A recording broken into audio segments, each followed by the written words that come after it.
Bonjour à toutes et à tous, ici Khalil Djebali pour ce Good Morning Market du 22 novembre 2017. Nous commençons tout de suite avec le rappel légal habituel.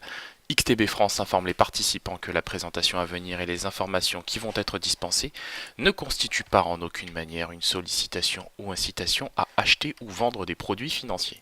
Voilà, nous commençons tout de suite avec le calendrier économique de ce mercredi 22 novembre. Alors, bien évidemment, avant la séance de demain qui sera bien sûr fériée aux États-Unis pour des raisons de Thanksgiving, pour raison de Thanksgiving, puisque nous serons le jeudi 23 novembre. Nous prendrons connaissance aujourd'hui d'une petite salve de statistiques économiques, d'une salve de statistiques économiques américaines bien évidemment. Donc, aux premières desquelles, les commandes de biens durables attendues en hausse de 0,3% sur le mois d'octobre.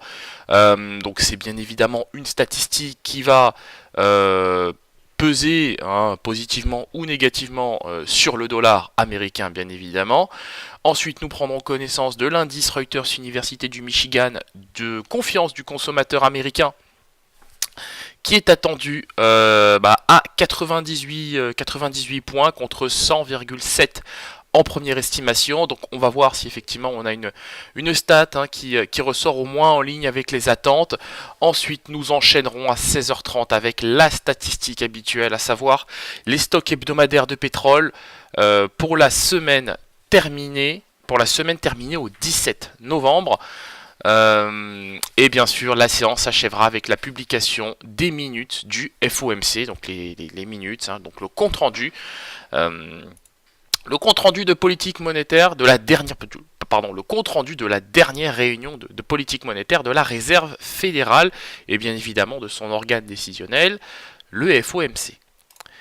Nous démarrons tout de suite avec l'analyse de la paire euro-dollar. Donc l'actif a bel et bien, et sans surprise d'ailleurs, résisté aux velléités vendeuses à partir du niveau des 1,1720, 17,25.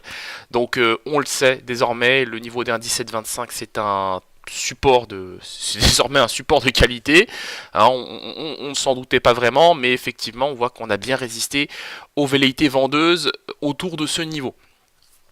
Pour l'heure, j'ai clairement un biais acheteur sur la paire euro-dollar et j'estime qu'on devrait aller tester aujourd'hui le niveau avec un peu de catalyseur, le niveau des 1,18 si on a de mauvaises, bien sûr, statistiques aux États-Unis. En revanche, dans le cas contraire, je m'attends à une phase de range entre le niveau actuel, c'est-à-dire 1,1760 et 1,1725.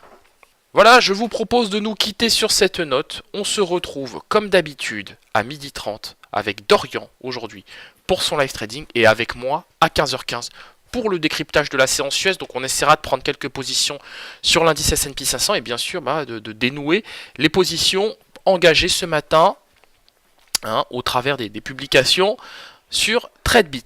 Merci à vous et à tout à l'heure.